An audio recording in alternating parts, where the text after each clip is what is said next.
I don't need to comment. There we go. All. Perfect. Taking STAWAZ. Beautiful style.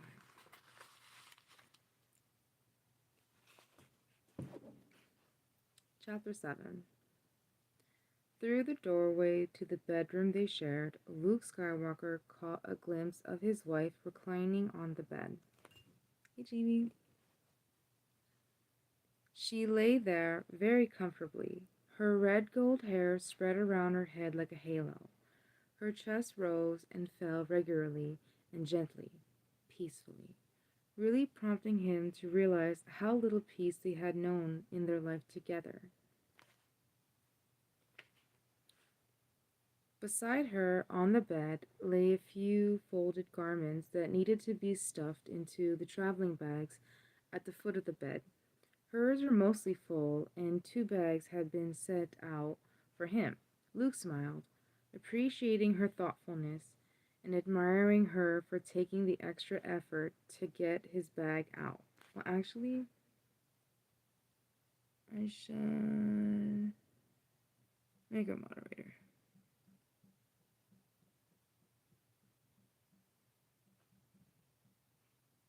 There we go.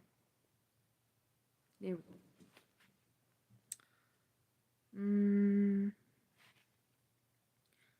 Luke smiled, appreciating her thoughtfulness and admiring her for taking the extra effort to get his bags out, despite the draining fatigue that was part of her illness. He entered the room quietly, hoping not to disturb her, but her eyes flickered open. Luke, good, it's you. Who else would you have expected? She smiled, a bit hatingly, but with enough strength to send a thrill through him. Anakin, I don't want to be late for our departure. Don't worry about that. Anakin is a very understanding boy. Luke set aside the folded garments and seated himself at Mara's feet. How are you? One corner of her mouth tucked itself into a smirk. You're the Jedi Master. You tell me. Luke reached out through the Force toward her and quickly encountered the defenses she'd set up. Okay. Hello. Hi, amigo.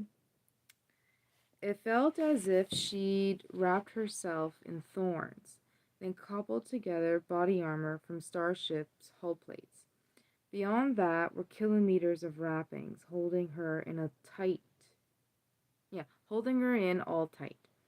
Each line of defense brought his probe up short, then a little, tiny gap open, allowing him to move deeper and deeper. Are they having sex? Hi, Oscar.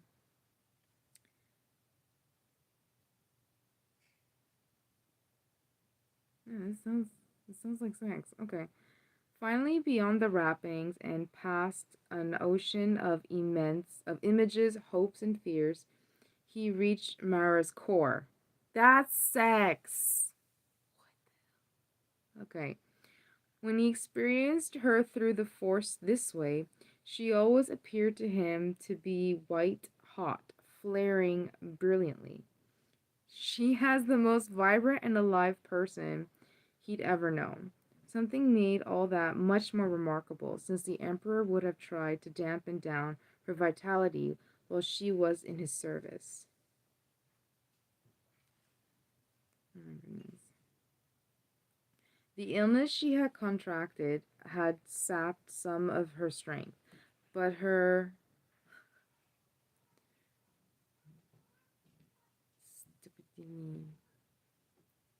resilience kept it at bay. He could feel the force flowing through her, constantly rebuilding the damage done and keeping the disease beaten back. While the initial encounters with the Yuzan Vong had distracted her, allowed the disease to advance, she had made a major effort towards recovery. She is not yet whole again, but she is gaining in strength. Luke gave her a smile. I'd say you are doing very well, my love. Mara sat forward and reached out to stroke Luke's cheek. I'm doing better, but not well enough. Give it time, Mara. He kissed her on the wrist. Impatience is ha- is Impatience is handmaiden to despair. And despair is of the dark side. Mara nodded slightly. I understand, Master Skywalker. Luke shook his head. You know what I mean. I do, Luke. I know why you warned me that way. Your empathy and caution are two of your more endearing qualities. She lay back down, drawing her knees up to give Luke more room. Luke rested his chin on her right knee. You don't mind having Anakin accompany you to Tatooine? She shook her head. I can go it alone if you need him elsewhere. If you don't want him with you, I can find another assignment for him. The Jedi Master kissed her kneecap. I don't want you burdened with something that's really my problem. Luke, Mara's voice gained in volume and developed a little of an edge. When we're married, your problems became my problems. Yes, but Anakin is part of my family, and the way you grew up, you didn't have a chance to. Mara spitted him with a green-eyed stare. Want to consider again what you're saying there? Raised as an only child, Skywalker? Luke laughed silently for a moment, point taken. Take this one too. When I agreed to marry you, I knew what I was getting into. We agreed to share our lives, which means we agreed to share all of the problems as well as the joys. Mara closed her eyes for a moment. I like Anakin.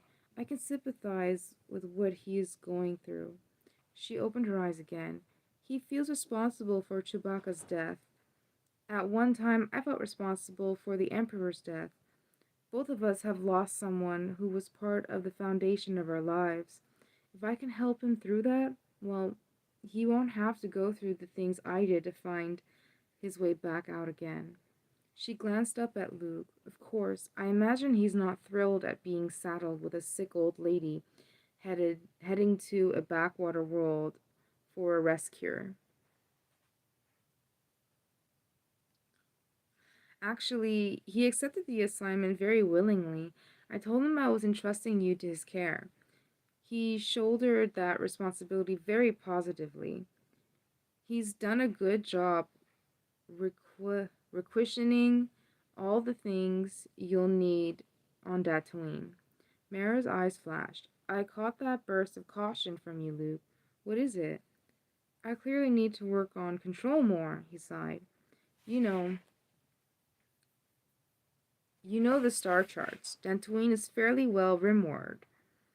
It would be in the Yuuzhan Vong invasion corridor, if there is one. Sending you and Anakin out there all alone is probably the best shot you have at getting some scouting done so you can assess the scope of the invasion. Mara scooted back, sitting up and piling pillows behind her back. As we've discussed, the attacks we've already dealt with were decidedly unmilitary. There was no reconnaissance in force, no establishment of forward bases that could be supported. None of the things we'd expect from an invasion. Whatever is going to be following this will now have to work more cautiously because they know we're alerted.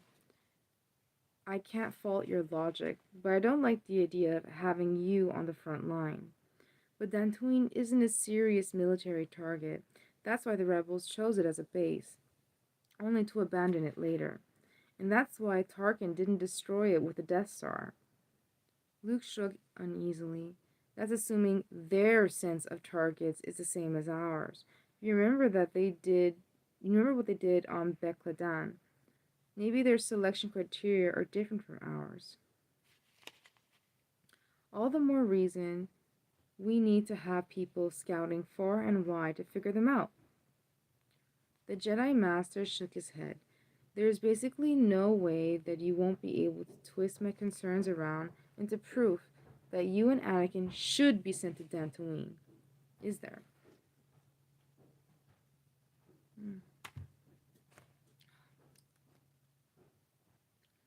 It is only because I know you so well, my love. Mara, Mara crooked a finger, beckoning him closer. Luke stretched out on the bed, resting his upper body on his elbows. You know me, Mara, better than I know myself, but not as well as I will know you when we're old and gray together. She leaned forward and kissed him on the forehead. And I know you're concerned for me, and for all the other Jedi heading out. It's simply a mechanism you use to avoid thinking about the dangers you will face. After all, we're going to worlds where the Yuuzhan Vong might appear. You are going to a world where we already know they've been, and we have no clue as to what you will find on Bekladan. All I want to find there is something to help cure you. You said you felt a connection between the plague there and your illness. If I can track down something that will be more helpful, she pressed a finger against his lips. You will, Luke. Facing all we face, there's no way I'm letting some Agu kill me. Agu? A-G-U-E. Agu. Okay. If the cure comes from Bekladan, great. If we have to find it elsewhere, that's fine too. Hi, CM. Thank you. Hold on.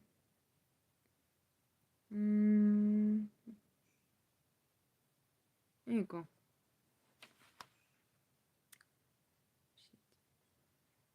If we have to find it elsewhere, that's fine too. The key is to find out for certain if my illness is connected to the Yuuzhan Vong. If it is, when I get healthy, the Yuuzhan Vong will pay. Luke raised his face and kissed her on the lips. When you and I were on the opposite side of things, that sort of spirit made me a bit fearful of our finally having to face each other in combat. And I almost feel sorry for the Yuuzhan Vong. Okay. They brought it on themselves. No one invited them here. Mara returned his kiss, long and fiercely. Don't you worry about me, Luke. Take care of yourself and Jason. Anakin and I will do just fine. He nodded. I know you will. He kissed her again. I will miss you terribly, you know. Mara ran her fingers back through his hair. And I will miss you, husband. But our being apart from time to time is something I also accepted when I became your wife. We part now so we can be together forever. Not the best bargain in life, but not the worst either. And for now, husband mine, it is a bargain I am more than happy to accept. No problem. Chapter 8. As his X-Wing cleared the dorsal launch bay on the Bothan assault cruiser Ral Roost, Gavin Darklighter tugged back on the stick and rolled to starboard to watch the rest of the squadron emerge. The Bothan assault cruiser was one of the latest additions to the New Republic fleet. While slightly smaller than a Victory-class Star Destroyer and possessed of leaner and less angular lines, the Ral Roost boasted 20% more firepower than a Vic, and almost half again as much in terms of shielding and armor. The ship had been designed to take a severe pounding and still hammer the enemy. Gavin recalled the discussion he'd had with his wife and his sister when the Bothans announced plans to build the assault cruisers. Peace had been declared with the Imperial remnant, so the ships were seen as either a foolish allocation of resources, hints of future Bothan aggression, or, as far as Sarah and Raska were concerned, a gross waste of money. Given that peace reigned in the galaxy, both of them thought the money needed to build one of the ships could be better spent on healing the scars of decades-long war. Their arguments had been persuasive, but Gavin had reserved judgment, and as he looked down at the ship, he was glad the Bothans had built it. The fighter hangars were amidships and had launch apertures that would let the fighters head up or down as needed to get into battle. The dual launch path also meant recovering fighters after a battle was faster, and Gavin very much appreciated the detail. He keyed his comm unit. 1 flight on me, 5, you have 2, and 9, you have 3. His two subordinates commanders, Major Iniri Forge and Major Alan Varth, acknowledged his command, and not for the first time did the incongruity of having female voices linked to those flight designators strike him. For almost the whole of Gavin's time in the squadron, 9 had been Coran Horn, 5 had been Hobby or Jansen or Taicho Selchu. Then again, Lid was almost always Wedge, but now I'm the leader. Okay. The flight spread out and turned toward the center of the star system. It wasn't much to look at, with an asteroid belt separating 2 small, very hot planets from 3 larger gas giants. None of the planets themselves supported life, though the largest gas giant did have some moons that were almost hospitable. If one could tolerate a low oxygen, high nitrogen mix for breathing. If not for some mining done in the asteroids and the fact that traffic from Bastion uses this as a nav point to the corporate sector, this would be another dull spot on star charts. The system didn't even have a name, which struck Gavin as appropriate, for it had been largely without any notoriety for as long as folks had visited it. That had changed within a week, where a freighter stopped to scout the asteroids for any salvage. Fighters of unknown origin had jumped the ship, but the freighter got away and reported the incident. Admiral Criffey had taken his rail roost out to investigate. Rogue Squadron shifted from playing pirates to becoming pirate hunters and shipped along. Gavin punched up an analysis program and loaded it onto his targeting computer. Catch push sensors. We know there were snub fighters out here, but I need to find their base. The droid warbled his understanding quickly. Iniri's voice crackled through the comm speakers in his helmet. Lead. We have transient contacts in the asteroid belt. 247 Mark 30. They're shadowing us. I copy. Got enough to identify them? Matches aren't coming up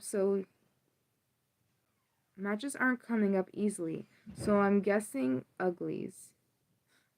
Keep an eye on them. Gavin thought for a second, then nodded to himself. On my mark, all rogues will break onto course 270 Mark 27. Hey, Sig. Oh my goodness. We're aiming for the big asteroid there, the one that's slowly rolling. Confirmations of the orders came back to him over the comm unit. Gavin reached up and flicked a switch that locked the fighter's S-foils in attack position. He studied his sensor scopes, but got nothing. Hello, Sean. Easy. Well, if they won't show themselves easily, we'll just have to route them ourselves. Rogues. On my mark. 3, 2, mark. He kicked his X-Wing up on its port stabilizers and eased the stick back, then leveled out and saw the rest of his flight crews in behind him. He switched his comm unit over to the command frequency he shared with the rail roost. Rogue leader here. We have contacts and are investigating. Understood, Rogue leader. Good hunting. Gavin forced himself to take a deep breath, then to exhale slowly. While he trusted Iniri's judgment about the ship they'd been about the ships they'd be flushing from the asteroids. He couldn't shake the sense of dread that came with the memory of his first sim encounter with the coral skippers. Even though we've run sims against ships, coming up against them for real would be very dangerous. From some From behind the big asteroid burned opposition. Catch painted contact after contact on Gavin's secondary monitor. All of the ships were, in fact, uglies, cobbled together from parts of older fighters. That sounds cool. They included TIE wings, which were TIE fighter cockpits married to Y wing engine nacelles, X scepters, which were X wing bodies with TIE interceptor wings, and triple-finned trifighters, nicknamed clutches because the ball cockpit was held in the grip of the three fins, forward edges. All the ships were as common in pirate fleets as hydrogen was in the galaxy, and all of them could be very deadly. Gavin dropped his targeting reticle on the lead clutch and flicked his weapon over to lasers. He linked them for dual fire, then glanced at his targeting monitor. The ranged target scrolled down quickly, but that concerned him less than another detail the sensor scan provided him. The clutch had no shields. There was no reason any pilot going into combat wouldn't bring his shields up to full power. The Tri-Fighter was known to possess shields, which was one of the reasons it had become a successful pirate ship design. Without shields, the pirates would never stand a chance against the rogues. Catch, get me their tactical frequency. Gavin nudged his stick to the right and triggered a burst that burned red past the clutch's nose. 5. You know any shields? 5. You show any shields on these guides? Negative, lead. Hulls are weak too. What's happening here? Gavin lined up another shot at the clutch and waited for it to fire first. The clutch kept coming, closing well within optimal range, then finally shot a green laser bolt at Gavin's X-Wing. The energy sent a static hiss through the comm unit speakers as it dissipated against the shields. It had done less damage to them than it should have, and the only one of the two lasers on the clutch had fired. And the only reason a pilot has to get that close is if he's shooting with visual data.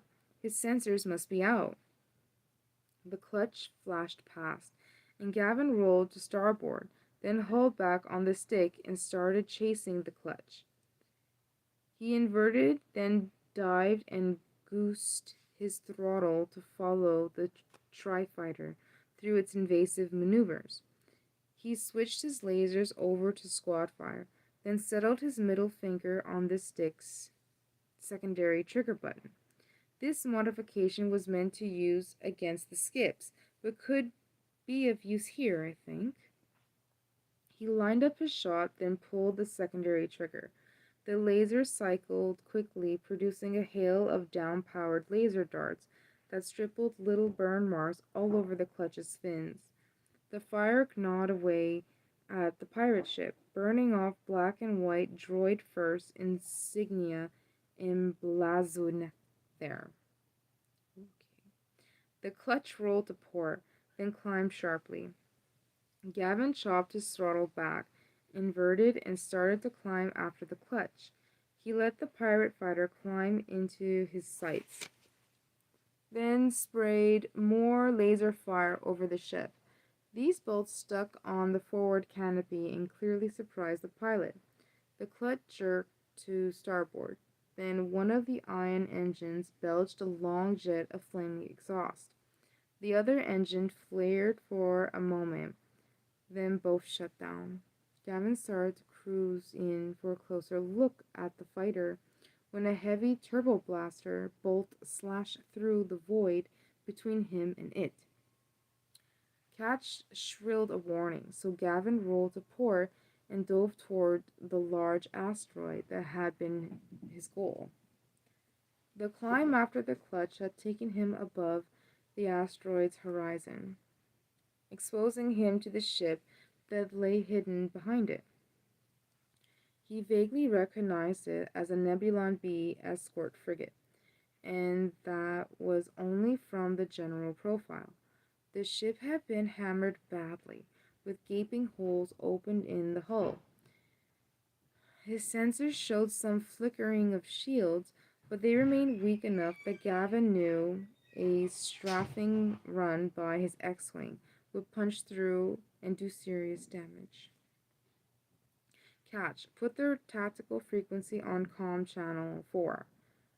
The requisite button on his comm unit began to glow, so Gavin punched it, intensifying the light. This is Colonel Gavin Darklighter of the New Republic. Identify yourselves and stand down, or you will be destroyed. This is the voice coming through the speakers, started bold and defiant, but faltered quickly, weakening sharply. This is Urias Zansen of the Freelance. Lead, breakport. Without thinking, Gavin jerked his fingers left, then saw green laser bolts blaze through the space he'd just left. A TIE wing dived through, followed closely by Rogue 2. Krell Neville's squad burst burn one of the Y-wing nacelles from the Ugly, leaving the pirate fighter to spiral down and explode against the asteroid's craggy surface. Thanks to just my job, lead. Watching your back. Captain Zansens, order your forces to stand down. They can't fight us. Your ships are all damaged. You don't want to slaughter any more than we do. Wariness weighed heavily in the man's reply. You're right, of course. There comes a time when you have to stop fighting. I'll give you the order, Colonel. Gavin punched up the squadron's tactical frequency. The pirates will be standing down. Fire only if fired upon. Krell's X-Wing came up on Gavin's port side. The Quarren pilot got a look at the frigate, then glanced in Gavin's direction. It looks reef-raked in high seas, Colonel. What could have done it? I don't know, too. But I don't think we'll like the answer when we get it. Gavin saw the recovery of the pirates. Hey, Junior. To the rail roost, then joined Admiral Criffey in his ready room. Aside from the two guards standing inside the door, the Bothan Admiral was alone with the pirate leader. Ah, Colonel Darklighter, thank you for joining us. You've spoken with Captain Zansen. I have. Gavin turned to the seated human and offered him his hand. Thank you for ending the fight so quickly. The pirate glanced up, his dark eyes filled with exhaustion and something else. The man looked haggard. His long hair and neatly trimmed beard were white. It and his pale flesh contrasted sharply with his black uniform. And save for the red of the bloodshot eyes, the man could have been a simple black and white holograph. Oh, hey, Tree Frog. I should thank you for letting me permit my people to live. Trace Criffey waved Gavin to a chair. You may not know this, but Urias Zansen has quite a history with the Freelance. He operated as a privateer raiding Imperial shipping, then continued to prey on imps during the warlord period. Since the peace, he's been out there. Oh my god, hi Raging Demon. I hope you've been feeling better. Okay, where was I? So he operated as a privateer raiding Imperial shipping, then continued to prey on imps during the warlord period.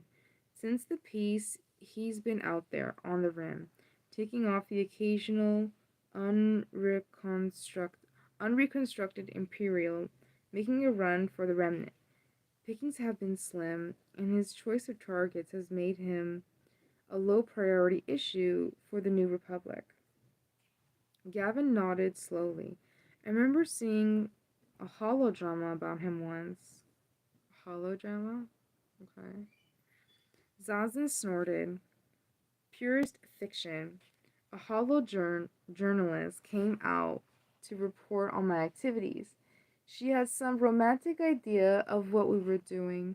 She was disappointed, so she created her fantasy and someone committed it to Hollow.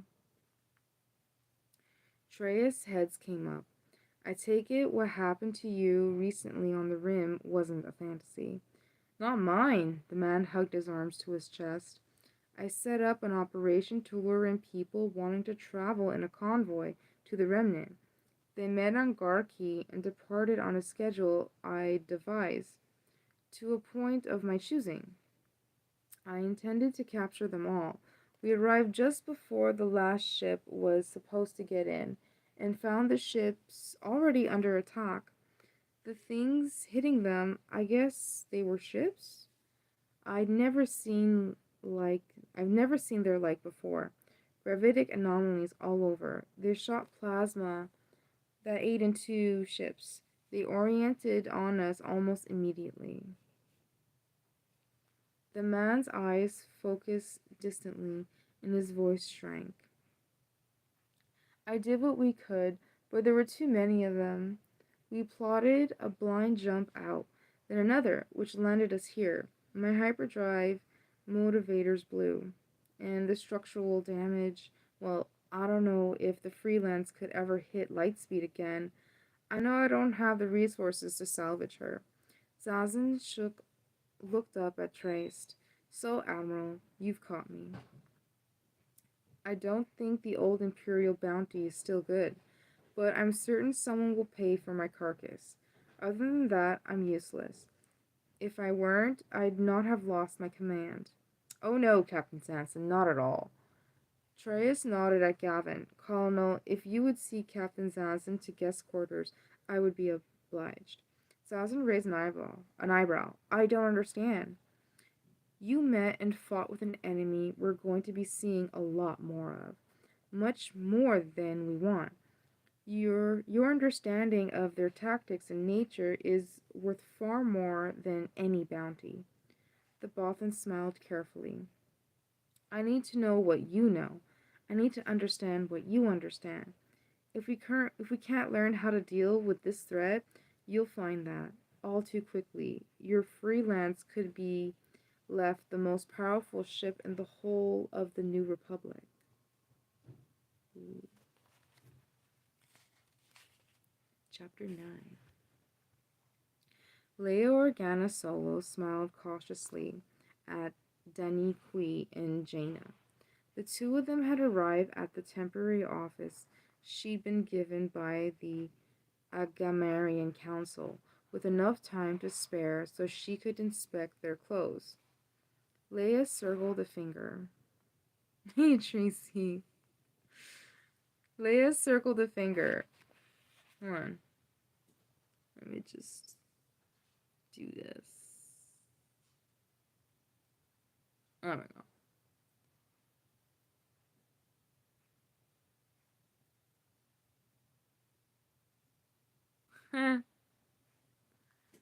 Yes, Raging Demon. Very, very epic. Leia circled a finger, prompting a sigh from Jaina, but both young women turned around to show off their attire. Jaina wore a dark brown pilot jumpsuit, but had pulled a lighter tan Jedi cloak over it. She wore no gun or gun belt, but did have her lightsaber dangling from her side. Her dark hair had been pulled back into a single braid and fastened with a silver ribbon. Dani, on the other hand, wore a simple dress, functional and somberly colored. The dark green of the vest she wore over the top matched her eyes, while the darker brown of the dress itself contrasted well with her pale skin and blonde hair, which Jenny wore unbound. She carried no weapons, and while she did not look helpless, she clearly was not a warrior by birth or training. Leah glanced over at Elegos. I think they will do. The Kazmazi glanced back over his shoulder at the two women, quite presentable indeed. Leah frowned. You don't think this will work, do you? Elegos shrugged, gathering his hands to the small of his back.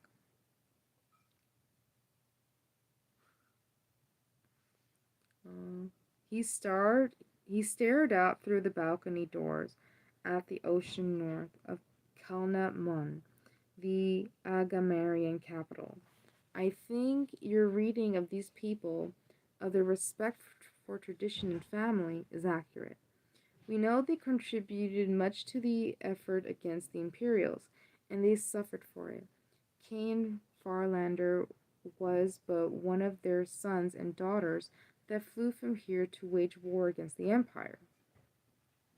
But Elegos turned away from the balcony. Some are capable of shouldering burdens for light years, and others just kilometers.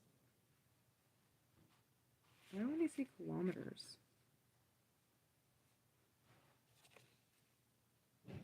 Okay.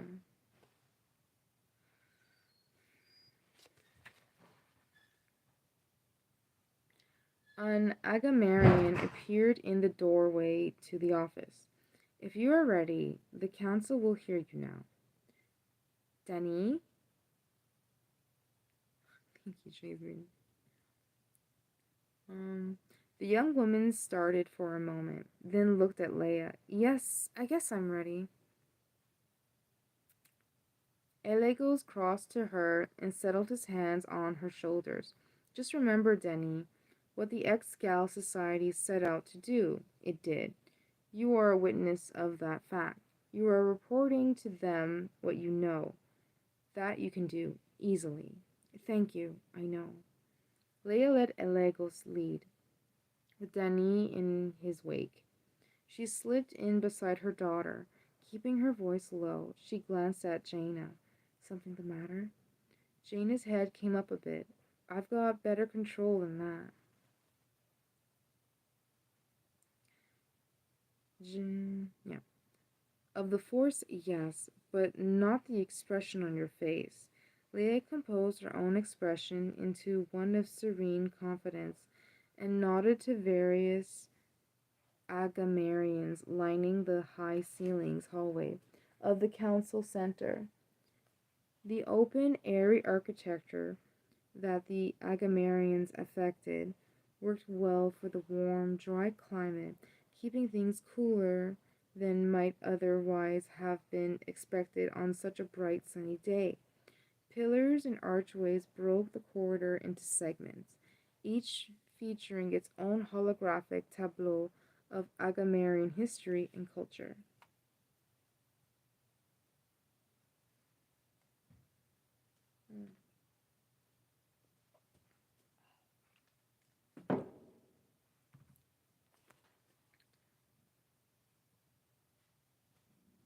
Oh, hey, 30 Diamond. Jaina sighed clearly, irritated. I'm not a diplomat. I'm a pilot and a Jedi Knight. I don't mind teaching Denise some things while we fly, but my talents are being wasted here. I see. Leia smiled at her daughter, and then looked sharply at Jaina. Jaina, tell me what's really going on. Jaina's voice sank into a whisper. Mother, you were good at this sort of thing, but if you'd completed your Jedi training, you'd be more effective. I worked hard at developing my skills. Mother, Jaina faltered for a second. Mother, you don't even wear your lightsaber. The disappointment in Jaina's voice drilled through Leia. For years she had wanted to work more at becoming a Jedi.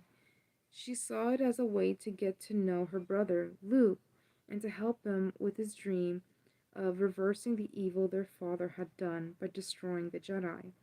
She'd practice as much as she could, but other demands on her, demands born of her training as a politician and diplomat, always pulled her away. I told myself I was doing my best by helping to create the government, then to run it. I let Luke train my children so they could reach their full potential, or so I thought. Did I also let them become Jedi to ease my guilt over having failed to realize my potential with the Force? Jaina reached out with her left hand and settled it on her mother's shoulder. I didn't mean to sound the way it did. I know you didn't get to make some choices. The choices I made, Jaina, were choices made to help others. They came first. Your father, you, your brothers, the New Republic. I know that, and I'm proud of you, Mom, for being who you are. Jaina shrugged. It's just that you're not a Jedi. Not really. And, it's just, well, weird when you play around with the Force. I see. Leia caught a flash of horror in her daughter's eyes, and that gratified her. At least she knows there are boundaries she shouldn't overstep yet. Then Leia sighed and raised her hand to hug Jaina's hand on her shoulder. You may be right, Jaina, that I never completed Jedi training, but I don't play with the Force. I use it, perhaps not as well or fully as you do, but I use it to get done the things I need to do.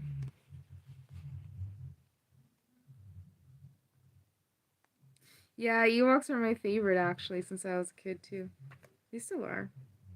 But I didn't have any Star Wars books about the Ewoks though, unfortunately. I know. I'm sorry. Well, we'll discuss this more later, Jaina. Right now, I need you with me in this chamber, being silent but strong, projecting confidence and benign power. Being everything that Kip and the others aren't. Pretty much. She gave her daughter a wink, then stepped through the doorway into the Agamarian council chamber. Though Leia had seen holographs of the chamber, they had failed to convey its breathtaking majesty. Wood had been used to finish the floor, panel the walls, and furnish the room. An incredible craftsmanship had gone into the project.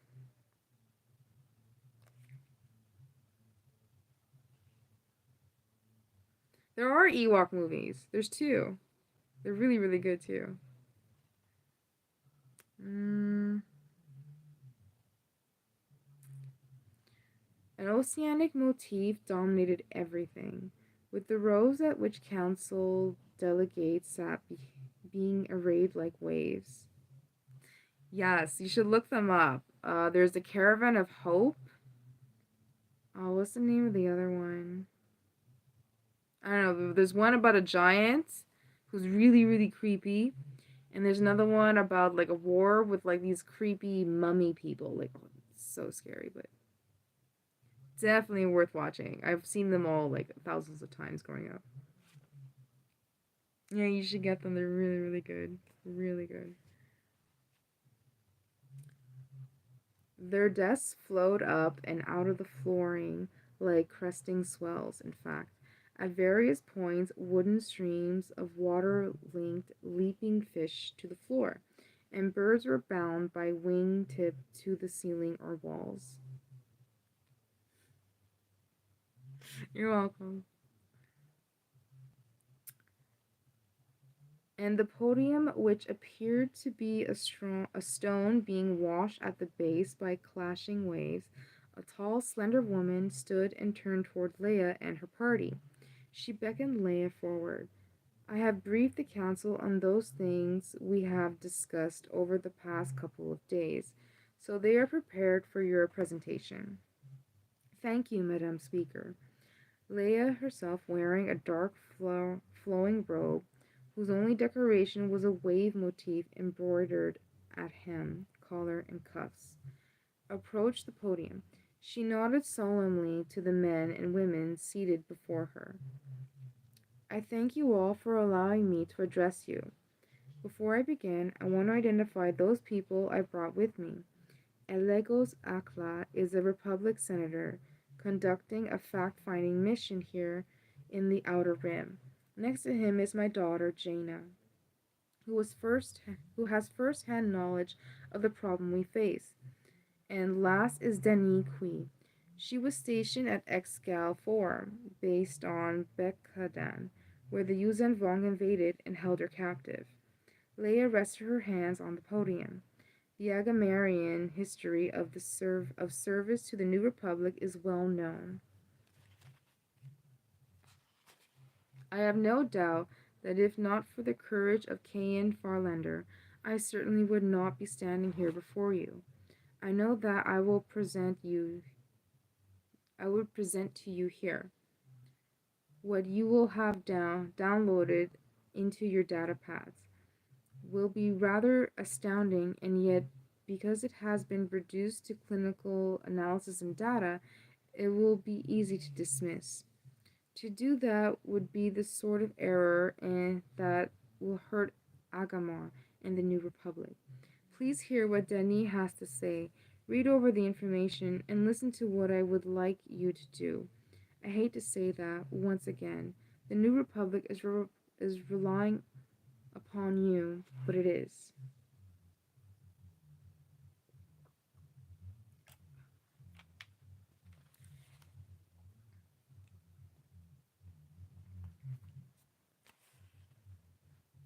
She waved Dani forward, and the scientist coughed into her hand before beginning.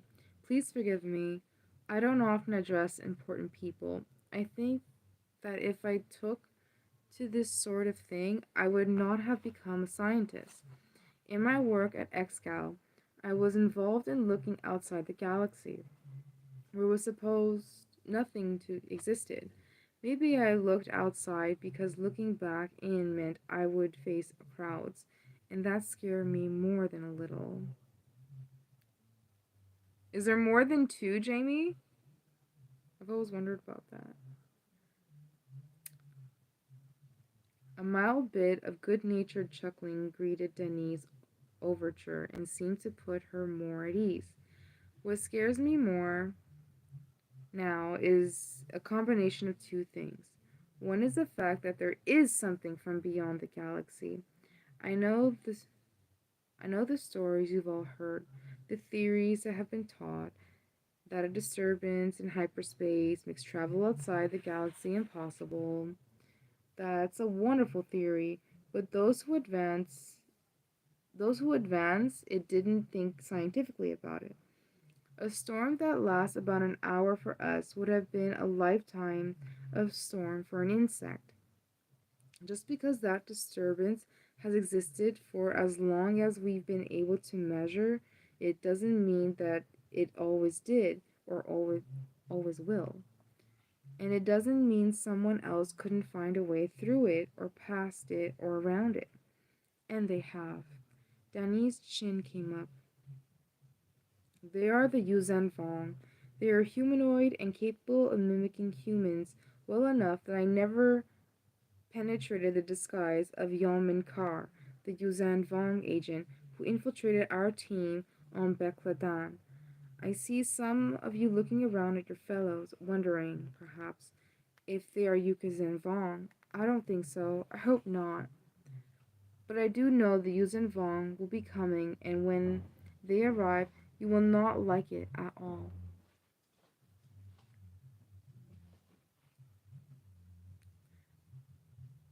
Danny took in a deep breath, then let it go out slowly. I was taken prisoner by the Yuuzhan Vong.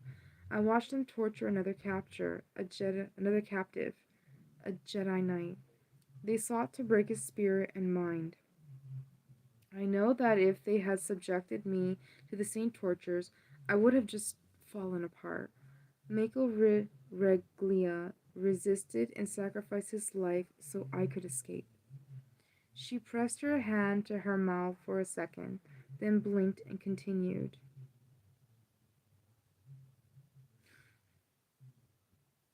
The Yuuzhan Vong are a cruel people who employ biological devices the way we use machines. The reports you have will fill you in on the details. Some of it may seem silly, like having starfighters grown out of coral, but the fact remains that these ships have capabilities we've not faced before and have no easy way to counter. You guys are really sweet, thank you. Perhaps worst of all, we are unclear as the Yuuzhan Vong motive for invading our galaxy. We don't know if they will listen to reason, if they will negotiate some sort of peace. They showed no evidence of that when I was in their power. They told me I wouldn't be sacrificed, which tells me others were and will be if they were not stopped.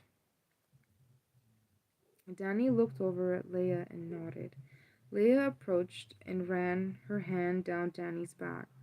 Leia glanced at her daughter, and Jaina came forward to direct Danny back to her place next to her. Danny's retreat took place to the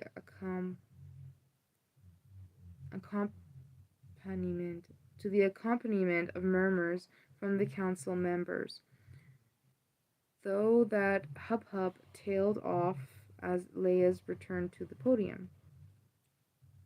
As you already know, I am not here as a speaker for the New Republic government. In fact, I am certain that you will all find waiting for your messages from the local Republic envoy reminding you of this fact. I have no official standing with the New Republic. I went to Coruscant to ask for help for Dubrillion and other Rim worlds that will bear the brunt of this onslaught. I was sent away, so I have come here with my daughter and friends to alert you to the threat and to ask your help in dealing with it. Leia frowned. As I said before, I am well aware of all Agamar has done in the past for causes I espouse. You have always been friends to the New Republic, and now I am afraid the New Republic will abrogate its responsibilities to you. The worlds of the Rim must look to themselves to deal with this threat. In being driven away from Coruscant, I am now, like you, a citizen of the Rim. Please remember that as you consider what I'm going to say. The Rim worlds need to band together and muster their military might to fight against the Yuuzhan Vong. We don't know where they will strike next, but we must all be ready to devote forces to the battle.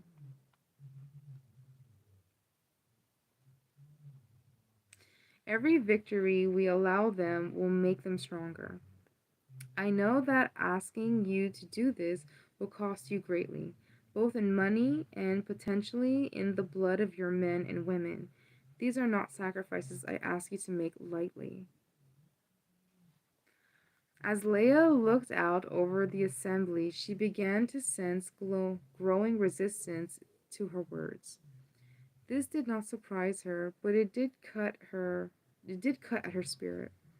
She had hoped that if she could get Agamar to take the lead against the Yuuzhan Vong, other worlds would be convinced to follow their example. Perhaps Elegos is right. They've carried their burden as far as they can.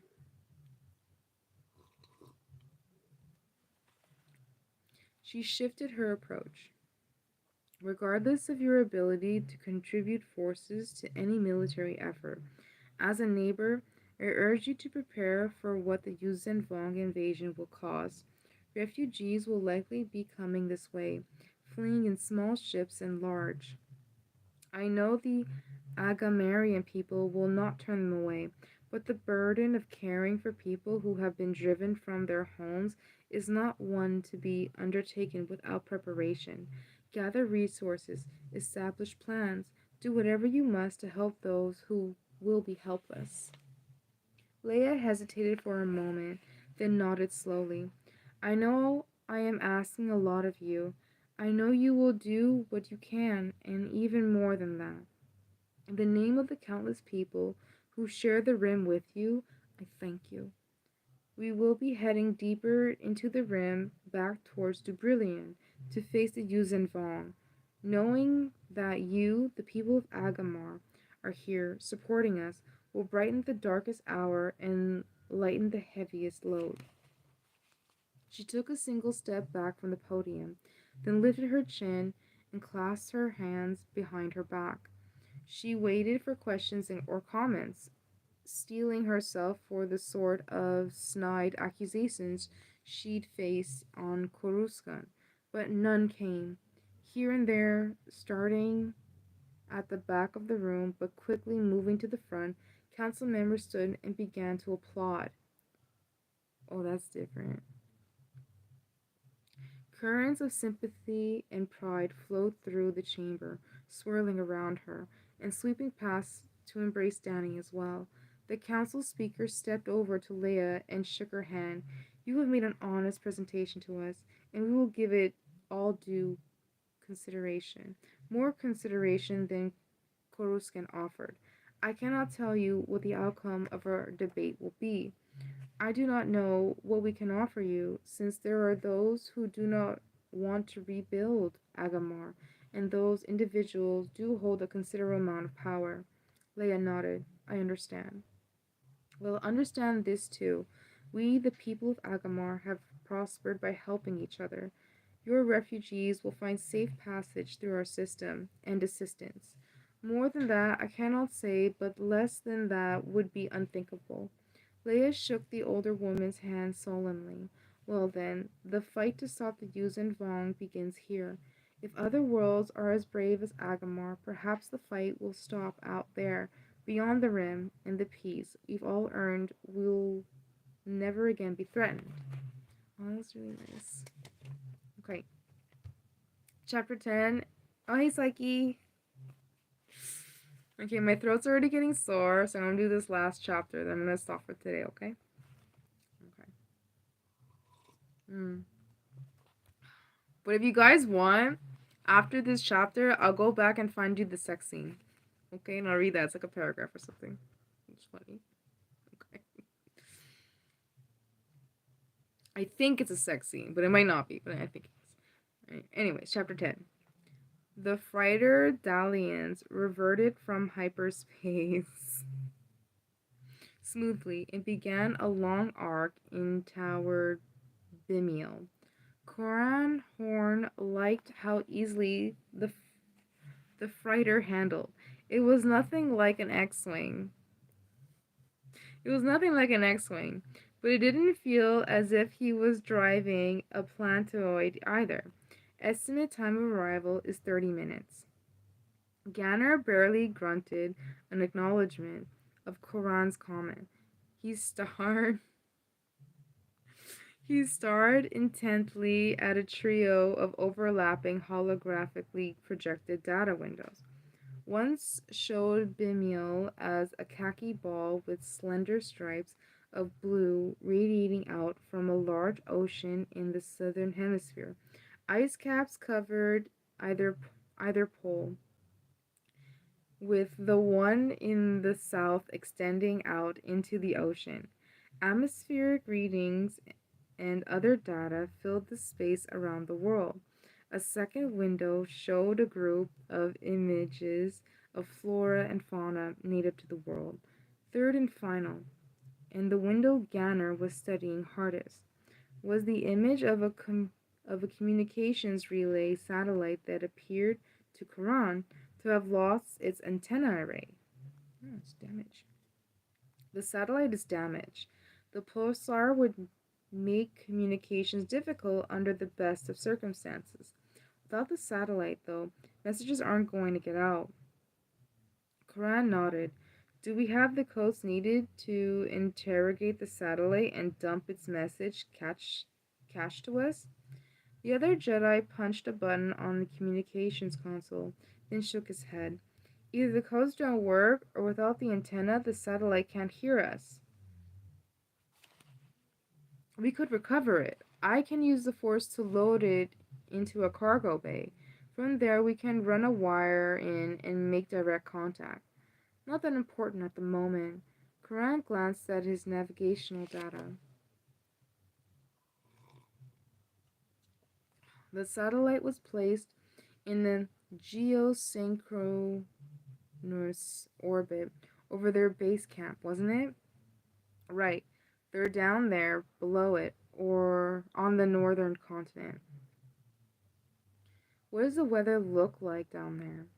Ganner frowned. Tail end of sand gales. The air will be full of dust, but definitely breathable, provided we use filtration. Not like Becladan? No. No indication of any atmospheric changes that are out of the ordinary.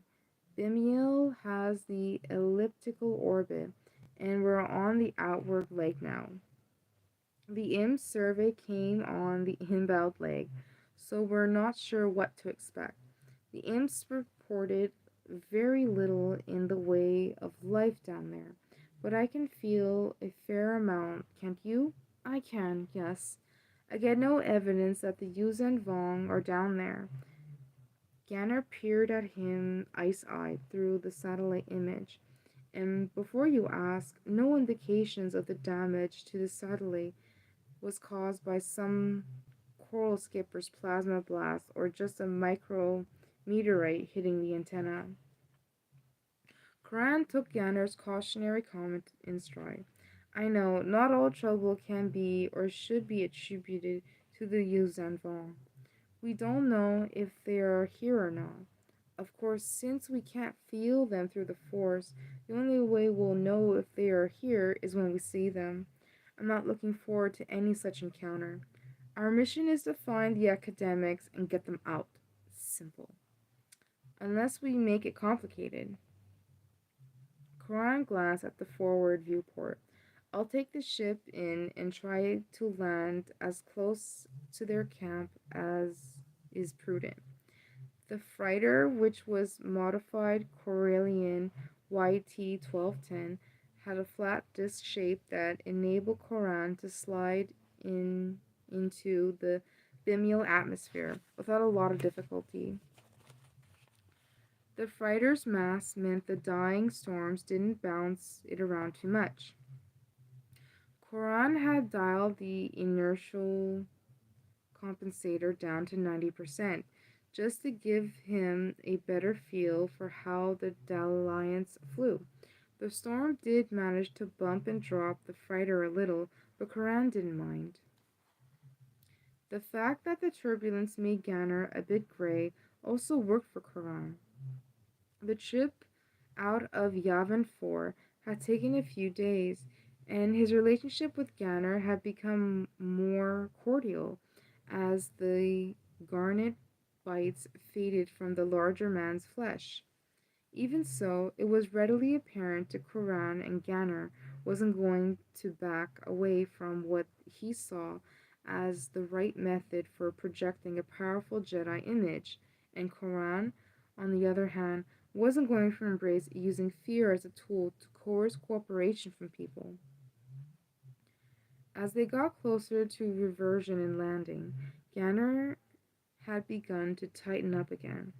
He'd donned his blue and black robes, polished his lightsaber, and been very precise in combing his hair and trimming his beard. Coran did have to admit that the man looked very millimeter, a recruiter's dream at that. Physically, the man was impressive. He's overconfident, overbearing, and abrasive, but he looks the perfect example of a Jedi. I think someone's got a crush. It's funny. Coran flicked a switch, lowering the freighter's landing gear. He glanced at the altimeter and cut in the repulsor lift coils to settle the ship down easily. He got a bump 4 meters above where he felt the ship should have touched down. Then the Lions continued to descend. It sank until the bottom hull pressed against the ground. Wind-whipped sand hissed a tan curtain over the viewport. The sand slid away, providing a brief glimpse of a distant horizon. Then another layer coated the transparisteel. Darker shadows loomed nearby, but the shifting sand gave Koran no chance to see what they were. Looks like we've sunk into the sand, so we're not going out through the landing camp ramp. Koran pointed a finger up toward the ceiling. Topside hatch. Ganner nodded and handed Koran a pair of goggles and a rebreather that had a comlink built into it. There are sensor readings to the west, about 100 meters off, probably their camp. No life? Life? Yes. Human? No. Ganner closed his eyes for a moment, then nodded. Fairly small life forms, nothing to worry about. Thanks. Koran rolled his eyes as he stepped past Ganner and into the companionway that gave him access to the top hatch tube. He mounted the ladder, disengaged the interlocks, and shoved up to the round hatch. A brown curtain of sand poured down over him. Koran reflexively ducked his face away and felt a kilo of dirt stream down the back of his tunic, to be trapped at his waist by his belt. Because the rebreather only filtered airborne sand, he could still smell the dry scent in the air. What surprised him about the wind was how cool it was. Moving away from the sun has this world cooling off, so it won't be hot like Tatooine, just dirty. So much for Ganner's wardrobe. Koran glanced down to see what sort of a mess the sand had made of Ganner, but all he saw was sand around his feet, as if he was standing in a rapidly filling hole. He reached out with the force and discovered the shield Ganner had erected with the force to trap the sand in the tube. Oh, very cute. He scrambled up the ladder, then watched the sand rise behind him and slide off the force dome that rose to cap the tube. Ganner expanded as he came up, but did not extend it to cover Koran. As he emerged, the bubbles shrank, covering Ganner like a cloak. While Koran admired Ganner's control with the force, he found employing it like an umbrella to be almost as bad as what Valen had done to Ganner with the garnets. Koran walked to the edge of the freighter and looked down at the sand piling up against the craft's porthole. Beyond it, barely visible, he caught a hint of color, a small reddish pyramid, which he assumed marked the university camp. He crouched and let the handful of sand dribble out through his fingers. Ganner stood above them, not that far down. Be my guest. Koran tugged his tunic from the trouser waistband and let sand pour out. Show me how it's done. The younger Jedi leapt from the ship's hull and immediately sank to his waist in the sand. His fists clenched for a moment. Then he leapt up and rose serenely from the sand and returned to the freighter's hull. His boots and trousers were coated with dust. Little further down than it looks, isn't it? Ganner snorted. Shall we break out the speeder bikes? Nope. Dust is too fine for the engine filters to pull out of the air, so they'll just stall. Then how do we get over there? We walk. But Koran leapt out from the freighter and landed in a crouch. He sank to ankles and wrists in a trough between two little sand dunes.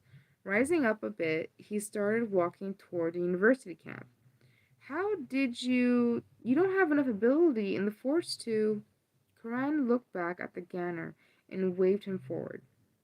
Move through the troughs. The lighter particles blow around, the heavier ones sink and are more compact. Still slow going, but it's going. He heard Ganner crunch down behind him, but a gust of wind raised a cloud that obscured the younger man. Koran spread his senses into the forest and found Ganner easily. All around them he found other hot spots of life, ranging from small insects to more complex creatures. Fist-sized mammals were most numerous, and something larger lurked at the fringes of his awareness. There's going to be something that's going to attack them for sure, for sure. He pushed on toward the camp and reached it with relative ease after a several-minute trek. A couple of rocky outcroppings define the western edge of the camp. Long dark gray plinths thrust up through the sand like the fingers of a drowning man's hand. Below them were scraps of fabric that had once been parts of tents. They flapped red, blue, and green from tent structural supports that were almost entirely buried in shifting sands. Reaching out through the forest, Koran searched for life beneath the sand. Again, he found insects and the small mammals, with many of the latter huddled together deep in crevices in the rocks. Others were moving through the sands into one of the tents and back out again. Their course was so regular that Koran assumed they were moving along a tunnel and raiding a food store of some sort. He looked at Ganner. Aside from you, I get nothing very big. Same here. The small creatures are shrimpy. The imp survey team found them fairly common. The report says they're herbivores and indicates they graze on the abundant vegetation. They've overgrazed it, then, very badly. Coran looked around, then climbed up on one of the rocks. There is a much larger rock formation to the northwest, maybe half a kilometer off. The opening in it would lead to caves. Fly or walk? Ganner frowned. Even I would tire if I had to float the two of us over there. Not with the force, with the ship. Oh, he shrugged. Walk, I guess. I've seen enough of that ship for a while. Me too. Coran climbed down and started off toward the northwest. Because the wind was coming from the west, he was able to cut along a trail for a bit, then had to go over a dune crest and move along another trail. It was easier than trying to wade through an ocean, since the sand waves didn't pound into him. Still, sand managed to get everywhere and was decidedly more abrasive than water. The exertion also made him sweat, and the dry, cool air sucked in as much moisture as it could from him. As he made his way toward the rocks, he relied on the force to tell him about his surroundings. He didn't sense many of the Shwepi, and those he did encounter seemed paralyzed with fear. They trembled in deep burrows. And still, at the very edge of his awareness, other life forms moved and gathered. Koran pushed on, then dropped to one knee about 100 meters from their goal. He swiped a hand across his brow and wiped his muddy palm off on his trouser leg. At least it's not like Tatooine. Ganner came over the low dune and crouched beside him. True, that would just compound our misery. I should have thought to bring water, though. Koran frowned, then his head came up as something trickled his awareness. Something is moving out there. He glanced at Ganner. Feel it? Yes, coming in along this dune line, coming fast. Ganner pointed directly north. The sand is shifting a bit there. I knew something was going to get them. Koran turned and fingered his lightsaber. Sand moved ever so slightly, falling from the crest of the dunes and down. He sensed a life swarm speeding within the lighter, dusty layers of sand near the surface. It burned brightly in the forest, almost blinding in intensity as it raced closer.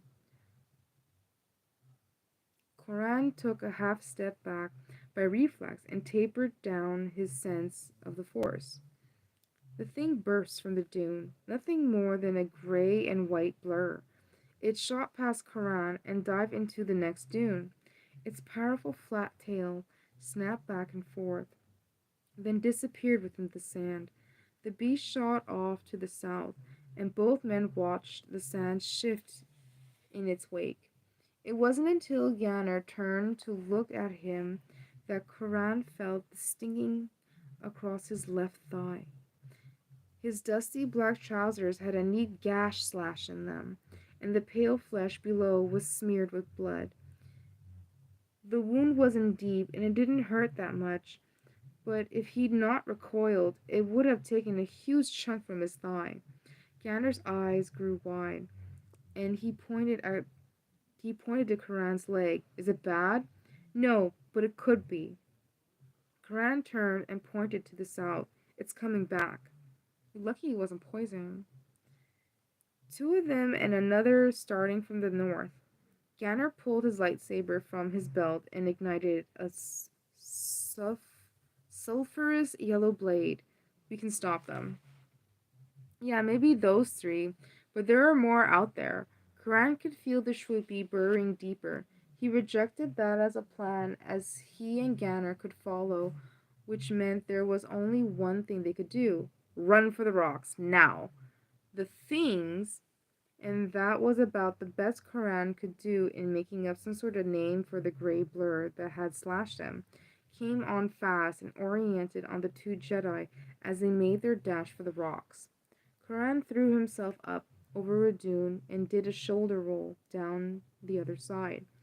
He saw the sand rippling in a line towards him, so he dropped a crouch. The thing burst from the dune and dove straight at him. Karan ignited his lightsaber and brought it up and around in a parry. The sizzling silver blade caught the creature behind the jaw and right in front of its shoulder, as it should have been a neck. Gray fur combusted into acrid smoke, and black blood splashed over the sand. The creature's head snapped at Karan's leg once, then kept snapping and rolling across the ground until life drained from it. The body, stuck halfway into a dune, whipped the tail back in slackening slashes. The creature's snout was long and tapered back into a wedge-shaped skull that was entirely covered in chitin or keratin, like fingernails, but much thicker and polished smooth by moving through the sand. Short but powerful limbs sprouted along claws, clearly designed for digging. The creature's gray fur was little more than down, except for a fringe at the back of the skull, and the long flat tail was covered with keratin scales. Its side-to-side undulation obviously helped propel the supple body through the sand.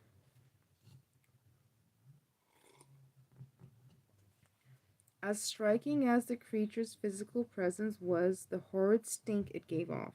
It smelled to Karan like vapor from rotting Ronto meat, with the sourest ale and harshest cigara he'd ever tasted. He choked back a desire to vomit and didn't terribly mind the scent of his gorge burning the creature's odor from his nostrils.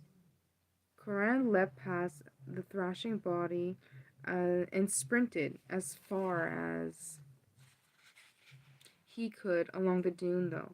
He could feel two of the things pacing him. They'll catch me unless... He skidded to a stop, then lunged back at one dune. As he did, he twisted the grip of his lightsaber, cutting in the dual phase function.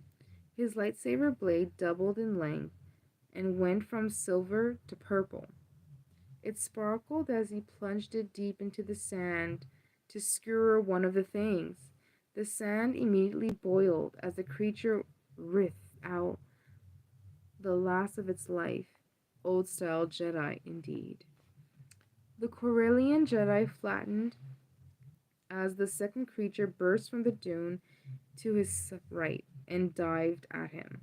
Its attack tore a strip of cloth from his tunic, but missed scoring flesh. The creature's flight took it into the dune where its fellow was dying, and the second creature attacked the wounded one. Its jaws closed hard, cracking bones and making wet popping sounds that inspired Karan to get up and run again without looking back. He went over another dune and another, with Ganner pacing him lightly to the south, leaping dunes in prodigious bounds. Some of the creatures seemed to still be following them, but a growing number broke off and oriented toward the rolling body balls that were corpses being worried and devoured. So the cannibals. The beasts arced in dune crest to dune crest, like fish leaping from the waves, and let loose with undulating little cries that made them sound like feral R2 units on a rampage. Two men appeared on the rocky outcroppings toward which the Jedi ran. Each of them bore a blaster carbine and started triggering off random shots, scattering them across the most direct route to the caves. More off, the creatures moved away from the shots, letting Karan and Ganner come in fast. Chest heaving, they reached the rocks. Karan extinguished his lightsabers and bent over to catch his breath. He glanced sidelong at one of his saviors. Thanks for the help. The young man nodded, then raised the carbine muzzles as an older woman emerged from the mouth of the cave. Thickly built, and with dark gray hair pulled back in a tight bun, the woman had a hard look in her cobalt eyes that indicated she broke no nonsense by those associated with her. For a half second, she reminded him of his father-in-law, Booster Tarek. Then she scowled, and he realized he probably wasn't going to get along with her even that well. Posting her fists on her hips, she shook her head. Jedi? I should have known. Ganner gave her a hard stare. What do you mean? She lifted her chin to indicate the dunes. Only fools or Jedi would cross a slash rat killing field. You've got lightsabers. That makes you Jedi. Her eyes narrowed. Of course, it doesn't mean you're not also fools. Alright, it's done. Okay, so my throat is sore, but I'm gonna try to find that sex scene. It was funny as hell. Where was it?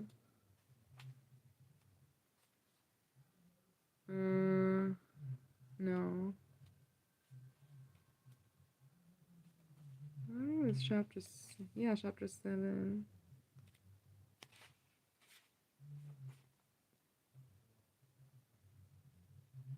Yeah.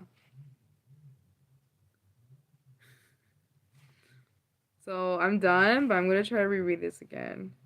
But I think it's a sex scene, because I kind of like wobbled through it.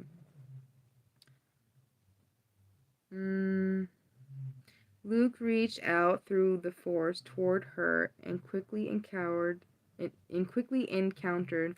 defenses she'd set up. It felt as if she'd wrap herself in thorns, then cobble together body armor from starship hull plates. Beyond that were kilometers of wrappings holding her in all tight. Each line of defense brought his probe up short, then a little tiny gape open, allowing him to move deeper and deeper. Finally, beyond the wrappings and past an ocean of images, hopes, and fears, he reached Mara's core. When he experienced her through the force this way, she always appeared to him to be white hot, flaring brilliantly. She was the most vibrant and alive person he'd ever known. Something made all that much more remarkable, since the Emperor would have tried to dampen down her vitality while she was in his service. Okay. Hey, Chris. Shut up, Chris. I'm gonna kick your ass, Chris. There you go. Alright, I'm done. Okay, guys. Oh, it felt good for my brain. Okay. Yes, I love you, Chris. That's why I modded you. Little brat. Okay, so that was a good brain massage. My throat is killing me. But thanks for stopping by. I don't know when I'm gonna read the next chapter, but I'm gonna start at where we left off. So chapter 11. All right, guys. Well, if you want, Chris, you can rewind and watch. You know, I mean, and yeah. But anyways, yeah, my throat does really hurt a lot. But thanks, guys.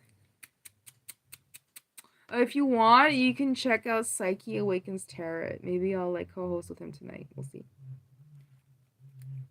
Bye. Good night, guys. How do I end this?